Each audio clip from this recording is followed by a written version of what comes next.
Welcome, friends, to the Construction Leadership Podcast. I'm your host, not Bradley Hartmann. Today, it is Jon Vaughan, and I'm excited to take this chair today to set up a conversation with Bradley Hartmann, our beloved typical host of this show. And the reason I'm in this chair today is in the long line of wonderful LBM business sales books.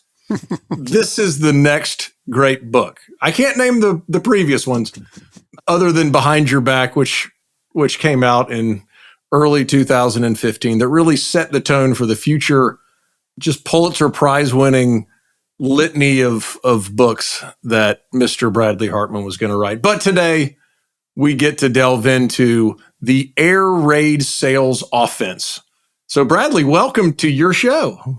It's great to be here. I noticed you used two adjectives, beloved, which might be tough. Typical, very typical. People, when they think of me, they think of typical. So Typical, yeah, yep. that was a good intro. I was braced for some biting sarcasm and some cheap shots about maybe my ginger hair, receding hairline. I don't know. I wasn't prepared, but that was good. Thank you. The show is quite young, and nothing screams narcissism like having somebody else host you on your very own podcast. So excited to be able to have this opportunity to nurture that narcissistic tendency within you. Like all guests, this guest will also have 100% editing rights, so that will be removed. Let's continue. I can believe that 100%. So I want to back on up. It was in the absolute quietest and darkest part of COVID. I was at the office by myself. There was nobody in the office, and business was slow, and I really didn't know what was going to happen. And my good friend Bradley Hartmann gives me a call, and he says, "Hey, you know what you need to do with your extra time and quiet right now? Read a football book." And I was like, "I'm not tracking." He said, and you called me and you said, "Hey, look, I've just read this book. It's called The Perfect Pass. And it's about Hal Mumme." Now, being from Georgia, I knew Hal Mumme from when he was at Valdosta State. I knew him when he was in Kentucky and had some moments with the air raid offense. And so I was immediately interested. But then when you talked about its ability to maybe shape how we think about sales, it really was a hook. So tell me about what you were thinking about at that time. So probably that might have been the second or third time I read it. But the first time I read this book, growing up, being a quarterback, kind of growing up in the era where just before I got into organized football, everything was running the football. And if a team, high school, college, or the pros, was throwing the ball around 20, 25 times a game, it was like, oh my gosh, craziness. What are these guys thinking? And then things slowly started to change. Hal Mumme kind of came along, you and I are in that same era. And I was very aware of what he was doing. And he started, as I talk about in the book, at Iowa Wesleyan, which was 4 hours west of where we were. So my dad played college football at Illinois State. My brother did for a hot minute at Illinois Wesleyan. And so we were all into it. So we were following this, and we were talking about going out there to see this crazy man in the cornfields of Iowa who's throwing the ball like 60 times a game. And by the time we're going to go do it, he was gone, and he was gone to Valdosta. So I remember that from my youth, and I have a nostalgia for it. Love football, obviously. And I stumbled across this book called The Perfect Pass. And reading through it, I had two immediate thoughts. Is number one, just an incredible story in and of itself about, I think, innovation and the natural human tendency for humans to push back on something that's new and different. And also football. But in this, I kept on just reading is when they were talking about having an offense that was simple, optimistic, fearless, and fun, and thinking about some of the challenges we were facing, John, with sales, I was thinking, sales should be like that. And most people dislike salespeople, and anyone who's not, and many people who are in the profession of sales also don't like selling. So there's this recognition that the way we're doing it now isn't great. One of the things that I've thought a lot about since that time, and even as I was leading up to this podcast, was when I read it originally, and I was thinking about Hal Mumme. I knew Hal Mumme had thrown the ball a lot. I know he was kind of different, but in my mind, I was like, well, Bill Walsh, the West Coast offense, they threw the ball a lot. And as you read within the book, it's like, yeah, they threw it more than everybody else, but they were still, even in this West Coast office, it was Bill Walsh, super innovative, super different. There was two things about it. One, they were not really throwing the ball that much more than everybody else. And two, it was the most complex and convoluted system that you would ever see. You had to be, Joe Montana was a savant with a playbook. And so we captured it in a way that was meaningful, but it was a 200-page playbook that had all kinds of different iterations and play calls that just confused most players. Yes. And so I thought, as I related that to our team is, we've got a lot of different options that you can read about how do you become a good salesperson in the LBM space, but they weren't simple, they weren't easy, and they didn't have a ton of optionality in order to make, hey, a simple play fit the team that you've got. Yeah, and there's an anecdote I was trying to squeeze in because I loved them all, but I couldn't, about George Halas. And George Halas started the NFL, founded the Chicago Bears. He was very emblematic of this idea that a complex playbook, 500 pages, and he would brag about it. And he's like, my guy's got to study like it's a 4-year degree. And, then they would line up offsides and then, they would have more penalties. And it was this, I think, a natural tendency for leaders to, over time, add more things to make it more complex and struggle to say, for everything we're going to add, we're going to delete something. So I think this complexity just over time builds. So I think that's part of it. I also think in our industry, John, I've just seen so many folks where you talk to a salesperson, like, how you get started? What was the onboarding? And it was, your truck's, it's over there. Here are the keys. Here's a gas card. Your laptop may be there. It might be broken. Your business cards might show up in 6 weeks. Just go out there and make it happen, Captain. Like, that's the training, right? So now you have kind of the complete opposite of complexity, which is just find what works for you, which is total chaos. And then you have all sorts of people that are just trying to figure it out on their own. So I kind of saw those two kind of bipolar elements there. And I thought teams either gravitated towards one or the other. And is there a potential way to kind of use the story to offer a middle path that says it's flexible, it's adaptable, it's more of a philosophy, it's simple, it's easy. Nothing in here is going to blow your mind that you haven't seen before. And I think when you talk about that, you also get into the metric side of it within the book. And I thought it was really interesting on how, because we can tend to index on, like you said, on the polarity of what we're doing of like, you do you, the results will show whether you're doing the work right or not. And I want call reports. I want everything in the CRM. I want the pipeline exactly right. I want everything logged. And I want to know everybody, the decision makers, their birthday, their anniversary, their wives' names, their kids' names, their dogs' names. Like, those were the two polarities. Is like, you do you, or I want every piece of information from you that doesn't get the buy-in from the sales team. And then the you do you is only results related. And if markets are up or markets are down, you're not really learning anything. But you talk about metrics in a different way within this book, which I thought was really good. Talk about that a little bit. Yeah, even on the metrics there, as we kind of get to part 3, which is kind of the precision and timing, I tell the story about, I call it the Jerry Maguire paradox, where if you remember the movie Jerry Maguire, we tie it back to football with Rod Tidwell, remember him? And why Jerry gets fired in the first place is he says, it's about relationships. We hear this all the time in our industry as well. It's all about relationships. And if we want to care more, we need to have fewer clients, less money. And my argument is Jerry Maguire was wrong. In our industry, he's wrong. And when you have a salesperson who has 150 accounts or 100 accounts or 75 accounts, you have this tyranny of choice where the biggest constraint is time in their day. They bounce around. They can't figure out what to focus on, and they don't build stronger relationships. And I said, I've used this line with varying degrees of success with different clients, but I said, the idea that we want to build stronger relationships and have salespeople with 150 accounts is like saying we want to be better at monogamy, and we're going to do that by spending more time on Tinder. Like, it doesn't make sense. You got to have fewer accounts, and when you do, You can know them better. You can provide more intelligent, customized solutions. And the natural outgrowth of this is for them to spend more money with you because you're helping them. And I've experienced that when I was at Pulte. When we had companies that made it easy for us, and not just in purchasing, but in the field, in invoicing, in finance, we said, yeah, we might pay a premium to work with them, but overall, the total cost of collaboration is so much lower because they understand how to work with us.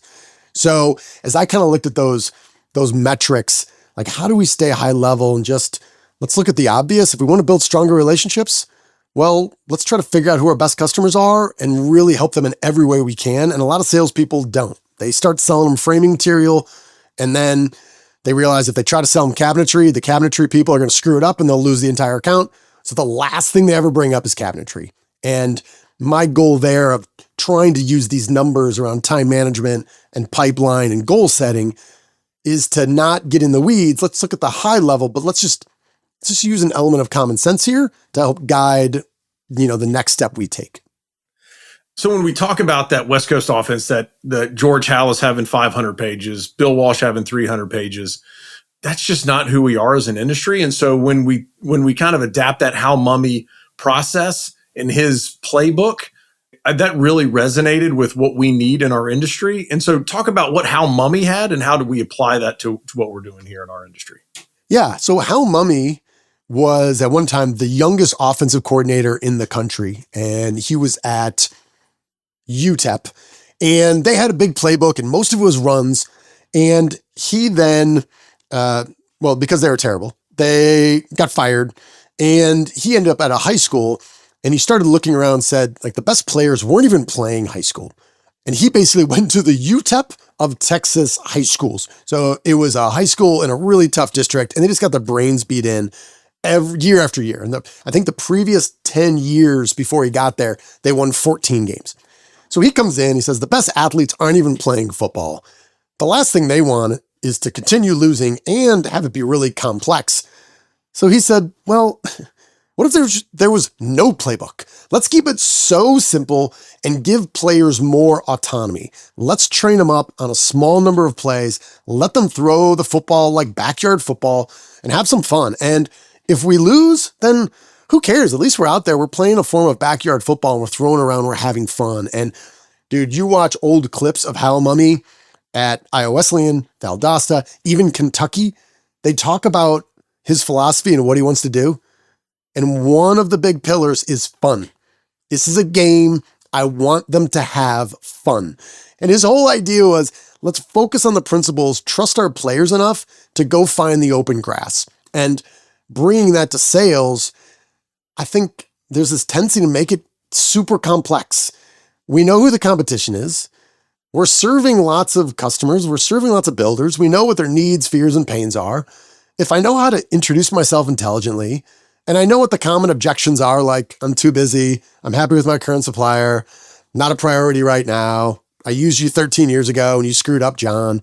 Like, if we know what those are, a lot of these are known. Let's just focus on those and try to figure out who's worthwhile to have a conversation with. So really just trying to streamline it, keep it simple. But if it's simple, we can trust our players more. They can be more successful, and that will be more fun. That's great. And he talks about it. I mean, even just remembering it, Y-cross, mesh, 4 verticals. I mean, Mike Leach coaches Texas Tech. Number 1 team in the country is Texas. I mean, this little pirate-loving, strange offensive genius who's been taught by Hal Mummy goes and he has to have a drive to end the game to beat Texas, the number 1 team in the country. And what does he do? Yeah, calls 4 verticals. I think he called it like 6 times on the last drive. 6 times in a row, he calls the same exact play, trusts his players to do it because he's trained them well enough, and then he trusts them. Yep. You got to train them well enough, and then you got to trust them. Well, I didn't realize it at the time, but when I was playing out my failed college quarterbacking career, Eastern Illinois University, the cradle of quarterbacks, Sean Payton, Tony Romo, Jimmy Garoppolo, I could go on, I won't. When I was there was this recognition that we would occasionally get a passing play that was called in the huddle. And as soon as you break that huddle, you would look at the way the defense was lined up and say, curl route in the left and the corner route, that's toast. That ain't going to work. And I knew that no matter what happened next, my receiver was going to run a curl, my tight end was going to run a corner, and they were both going to be covered. I can immediately ignore that. And there was this kind of recognition like, well, that's kind of dumb. So right off the bat, 2 of my primary options of my 4 here are done, which means I'm only going to look on the right side of the field. And Hal looked at that and said, well, all right, super simple. Wide receiver, I want you to run out. If the guy's on your left, go right. If he's on your right, go left. If he backs way up, you stop. If he stops short, you run right by him. And his mantra was, we need to embrace the boredom. Why? Well, if you got a quarterback and you're dropping it back and you have 4 receivers that can all run 4 different options at the end of their route, that is 256 route combinations that a quarterback has to process. Impossible to do in the moment, at least for someone like me. But if you have thousands of reps, I know what I'm looking at, and I know what my tight end's looking at, and I know I'm going to take that seam over the middle because that strong safety is going to come up and he's going to sit. So that was his whole thing, was just, hey, how do we have fun getting the repetitions? And in our industry, John, I'd love to get your thoughts on this, but if we think about the need to plan, prepare, practice, and then play, I see a lot of sales reps out there that aren't doing a whole lot of prep. They're not really planning. They hate practicing. They say things like, I'm not good when I practice internally, and we call it role playing, but I'm really good when I'm live on the spot. That's what I'm really good at. And I would say, I was a purchasing guy. No, you weren't. You weren't good. No, you weren't. No, you weren't. You're just going out there and playing, you know? And what's interesting is, speaking of behind your back, it's been really interesting as I've continued to have relationships with people that I've sold for years and have built relationships with, to hear them have conversations where their guard's down a little bit more now that I'm not actively trying to sell them. And they're like, we see through it. Like, you walk in the door and you're trying to sell a certain program, it changes from the relationship, the partner, that to this, what feels manipulative, inauthentic, invulnerable. He's like, you can tell by the look on the sales guy's face as soon as they walk in, no matter if they've been doing business with us for 6 weeks, 6 months, 6 years, or 60 years, right? And so he's like, if we can teach people just to be authentic and normal when they show up and not have this awkward, uncomfortable, not prepared, not knowing how they're going to come in, not succinct, like, walk in, it's be brief, be bright, be gone, because we got stuff to do and we like the small talk. We'll have time for that. But if you're in here for something new, something important, that's a program, be brief, be bright, and be gone so that we can get on with our day. And if it works, great. And if it doesn't, great. But we can make that decision rather than feeling manipulated in the moment and just immediately guards go up as soon as people talk, because it's not practiced. And if you think you're good as soon as the lights turn on, you may be, and you may be really good. But guess what? You could be a lot better if you've practiced and you have deleted the friction part, deleted the fluff, and deleted the stuff that really makes it feel manipulative. Well, I think that's a great point there too, because there are some people that this is part of their skill set. It's more natural for them and they are good at that. But I don't know if you've ever been through this. Maybe not. Tough to say. We don't have to talk about it. But sometimes sales teams and organizations end up with a star salesperson that they feel beholden to. And they almost become bigger than the organization. And the tail can start wagging the dog. And what I wanted to kind of convey with the air raid sales offense and what Hal Mummy was doing was Hal Mummy said, I'm not going to get all these players that are always bigger, stronger, and faster. I don't want to rely on getting those 5-star athletes. I want to be able to take average athletes that are good at what they do, that love the coaching and want to have fun and are willing to be coached and want to be part of a team. And I think we can make them legendary. And that's kind of what I want to see. And we have some clients that have recently kind of gone out and found a way to bring over at a high guaranteed comp scale, bring over some from the competition for 2 years, and inevitably they find it doesn't really meet their expectations. And I would rather say, I think there's a way, like how Mummy did, to develop where the system is the star. And one of the critiques of how Mummy John, is over the years, when you look at Texas Tech and then Washington State and then Mississippi State, hell, even Valdosta and Kentucky, they'll say these guys never made it to the pros. And if they did, they weren't very good. And like, that is the critique of the overall air raid offense. And I would say, no, that's what makes it amazing. He took these guys that were washouts, that were nobodies. Dustin DeWald was one of the first ones, and I characterize him probably a little bit over the top, but I don't think I'm wrong. As a stick figure, a child Drew who wandered off the page onto the football field, and this guy became a legend. And I think that's what we all want. I want to find somebody who fits culturally, who wants to be coached, who wants to be better, and their dreams match up with where we want to go and our vision, and trust that we have a process to give you the skills and the confidence to go deliver more value. And, I firmly believe that that's what we've got in here. Well, I think if we talk about timing a little bit, it's really interesting, the timing that this is coming out. And I think it's really important. When you sent me this originally, it was before the pop during COVID, where everything started going crazy. We were in a moment where I didn't know when the next sale was going to come. Mm-hmm. Nobody was on the roads. I remember listening to it on Audible, running down Lawrenceville Highway and seeing 0 cars in a 30-minute run on a Tuesday afternoon. And just at the moment, feeling like, I don't know if there's ever going to be sales. So we've got to rethink how we sell, how we train our sales team, how we raise up this next generation of salespeople. And then all of a sudden, anybody could sell anything to anybody as long as they had the product. And so we got taken into a false sense of security about how good our sales team is. And we had a great sales team. Don't get me wrong. But in order to not become comfortable with where we were, but continue to be discontent, having a healthy level of discontentment with how good we were. And here we are now in 2024, and is what happened in 2023 into 2024 into 2025, where we're having to go out and farm, and we're seeing a drop in sales because you're seeing housing start slower, and because products available, you're getting margin compression. Mm-hmm. And then because housing starts are down, competition is a little bit more fierce. And so all of these things are coming together in a perfect storm again. And we're going to have to say, well, you can't just go out and do what you've been doing, because what you've been doing has cost us 5%, 7%, 10% of your business. How are we making sure that we are investing in our teams in a way, in our sales teams, both for our current team and the future teams, so that we have this structure by which they're going to go out and have a cohesive mission and vision to be able to have a culture of sales that's going to be different than what we've done in the past. Yeah, and I think that ties into the philosophy of the air raid offense, and therefore the air raid sales offense, was Hal's recognition that when you are faced with a superior fighting force, you attack.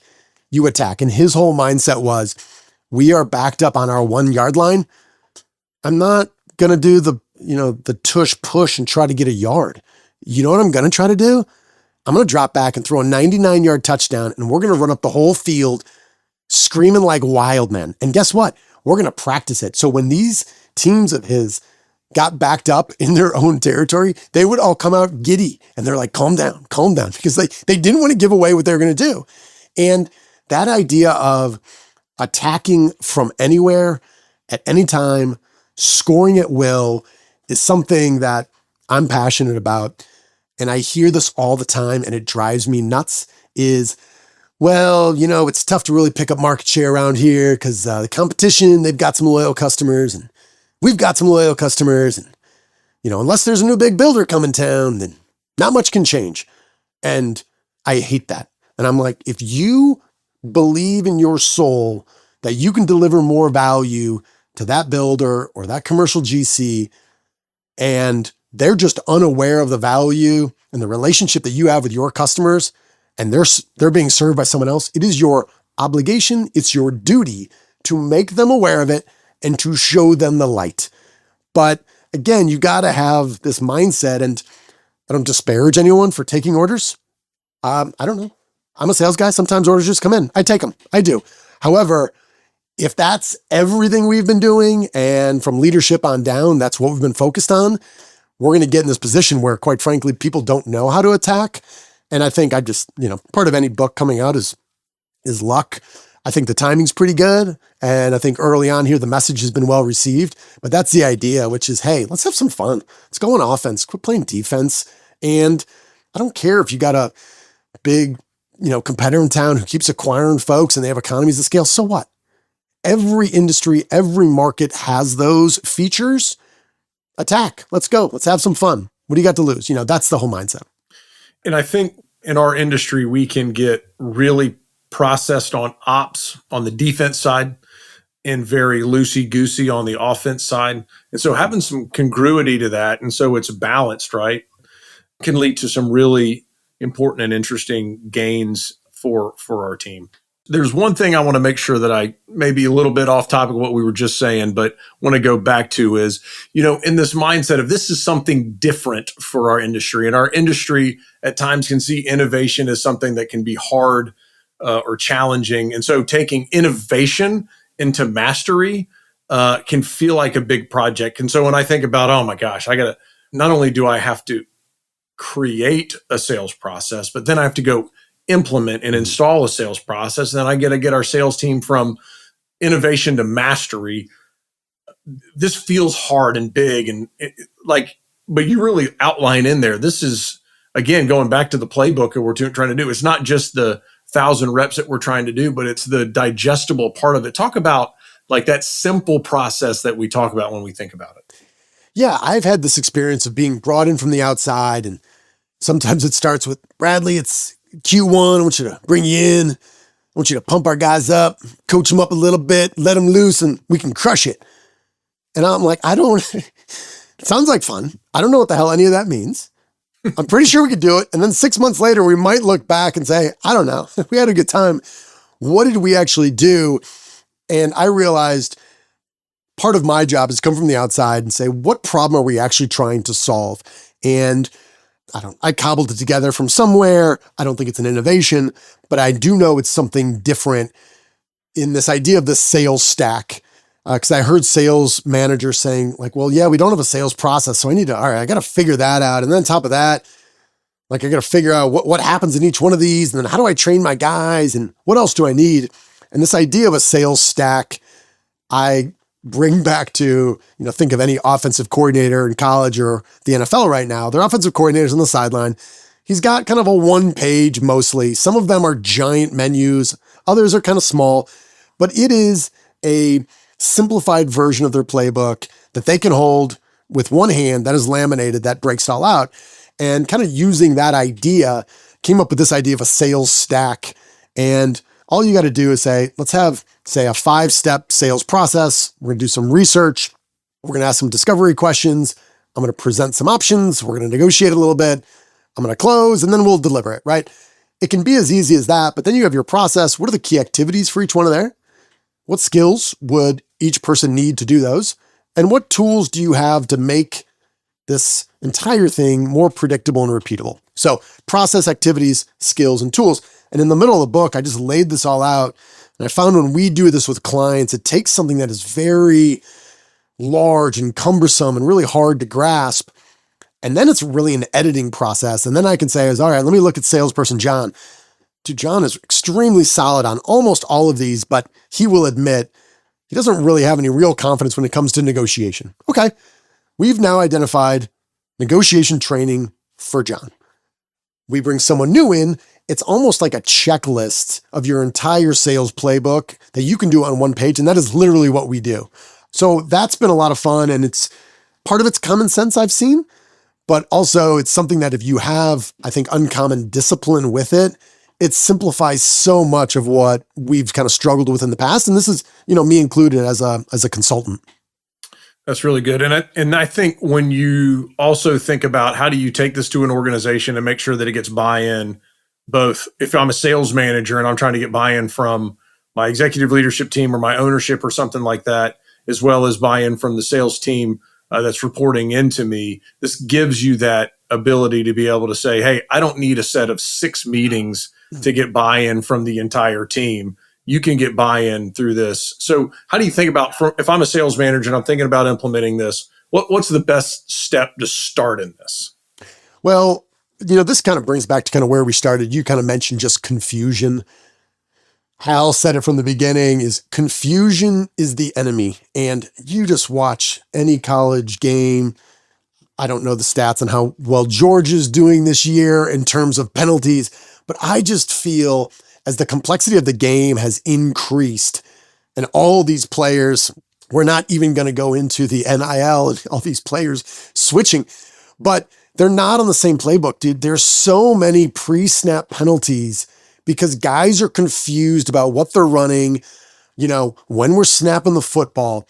So Hal was just all about, dude, let's keep it simple. And I always kind of start with sales leadership. It says, listen, if you guys aren't super clear on number one, your why are you passionate about it? Why are you in business? And I know this is something that you are passionate about, but then the goals for the organization and then the strategy, which is ultimately how are we going to pursue these goals? And if the how is, I don't know, man, we're going to sell everything to everybody everywhere. No, whether that is implicit or explicit, that ain't it. So how can sales leadership, and that's really kind of the beginning part of this, which is about simplifying the playbook and this is a test. Anybody can do this. Get a 4x6 note card, hand them out to everybody on your team and say, I just want you to write down what you believe our sales strategy to be. And if you get some weird looks, you can just say, when you hear strategy, you hear how.